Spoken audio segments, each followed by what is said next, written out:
Doug McClure. When I was growing up, it felt like he was the only man on Earth who could fight off dinosaurs, sea monsters, and ancient civilizations. To me, he was the absolute quintessential 1970s action hero. Long before green screens and computer-generated graphics took over Hollywood, movie magic relied on giant puppets, guys in rubber monster suits, and explosive practical effects. And standing right in the middle of all that glorious chaos was Doug McClure. He didn't just act in these movies, he threw himself into them with 100% conviction. Whether he was wrestling a giant animatronic octopus or escaping an erupting volcano, his rugged blue-collar toughness made the impossible feel entirely real to a generation of starstruck kids.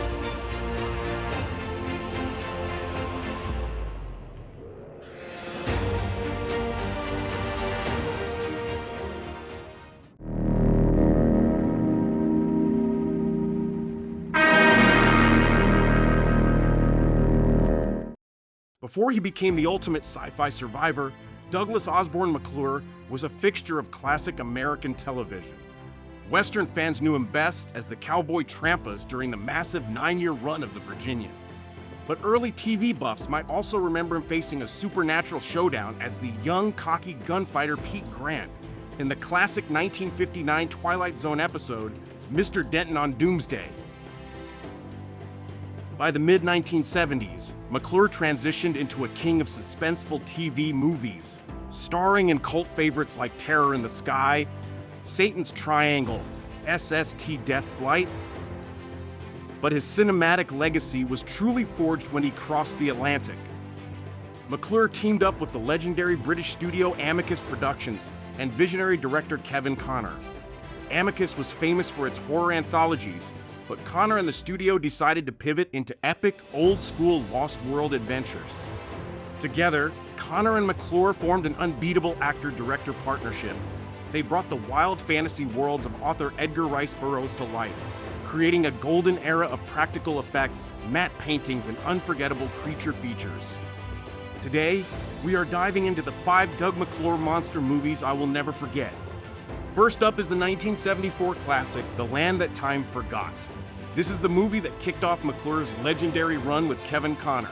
Set during World War I, Doug plays Bowen Tyler, who ends up stranded on a mysterious, uncharted island alongside a captured German U-boat crew. What makes this film so unforgettable isn't just the crazy puppet dinosaurs or the erupting volcanoes. It's the way Doug completely sells the danger. He treats every rubber monster with total conviction, giving us a rugged, charismatic performance that proved he was born to lead these fantasy epics. In 1976, Doug went from a lost island straight to the center of the world and at the Earth's core. This time, he plays an American adventurer piloting a massive mechanical drill called the Iron Mole. He ends up in a bizarre subterranean kingdom populated by telepathic giant bird monsters and prehistoric beasts. The best part? Doug teams up with the legendary Peter Cushing. Their on-screen chemistry is absolute magic, and Doug's fearless everyman charm makes fighting giant flame-throwing puppet lizards look like the most fun job on Earth.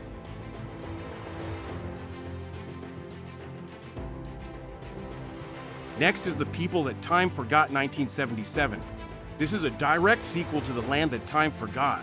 Patrick Wayne takes the lead on a rescue mission to find Doug's missing character. McClure's presence completely hangs over the entire movie. When he finally shows up, he has spent years surviving in a brutal world of primitive cavemen, spouting volcanoes, and terrifying pterodactyls. Even with less screen time, Doug completely steals the third act. He shows us a wilder, more battle-hardened version of his classic hero persona that gives the film a massive boost of energy right when it needs it most.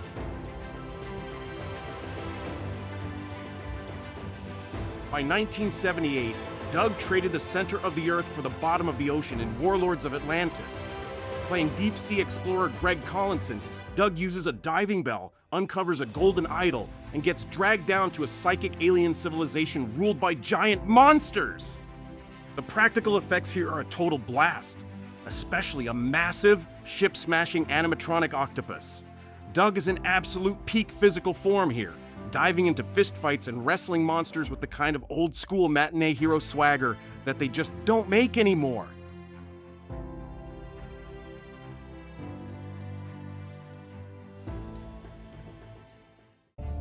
We wrap things up with a wild, gory pivot into pure 1980 horror.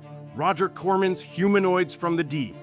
Doug plays Jim Hill, a rugged fisherman battling a horde of mutated, aggressive sea monsters terrorizing a small coastal town.